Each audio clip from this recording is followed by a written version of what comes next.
तर पुण्यामध्ये दोन्ही राष्ट्रवादींची एकत्र बैठक झाल्याची माहिती कळते। या संदर्भात बोलण्यासाठी ठाकरेंच्या शिवसेनेच्या उपनेत्या सुषमा अंधारे सध्या आपल्या सोबत आहेत। सुषमाताई, स्वागत आहे तुमचं।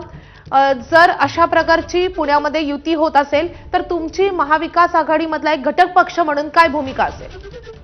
मी नगर परिषद निवडणुका आणि त्याच्या निकालाच्या निमित्ताने मराठवाड्यात होते। मी आज सकाळी पुण्यामध्ये आलेले आहे, त्यामुळे पुण्यात नेमक्या काय घडामोडी झाल्या याची मला कल्पना नाही आहे।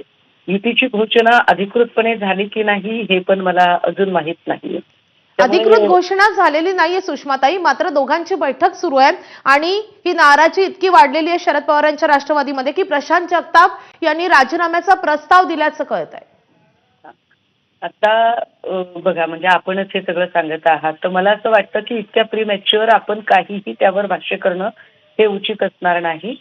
मला असं वाटतं की आज पुन्हा काही काँग्रेस आणि आम्ही अशा आमच्या बैठका होणार आहेत आणि आज पण पुण्यामध्ये चर्चेच्या बैठका होतील। तर या सगळ्या अंती काय ते ठरेल, अजून आपण कुठल्याही निष्कर्षापर्यंत जाण्यात काहीही अर्थ नाही। एकदा सगळं ठरू देत। मला वाटते उद्यापासून बऱ्यापैकी उमेदवारी अर्जांचं वाटप वगैरे सुरू होईल आणि तेव्हा बऱ्यापैकी चित्र स्पष्ट झालेलं असेल। संध्याकाळी आपण निश्चितपणे यावर बोलूया। नक्की सुषमाताई, तुम्ही आमच्या सोबत राहाच, मात्र शरद पवारांच्या राष्ट्रवादीचे पुण्याचे शहराध्यक्ष प्रशांत जगताप सध्या आपल्या सोबत आहे। प्रशांतजी, तुमचा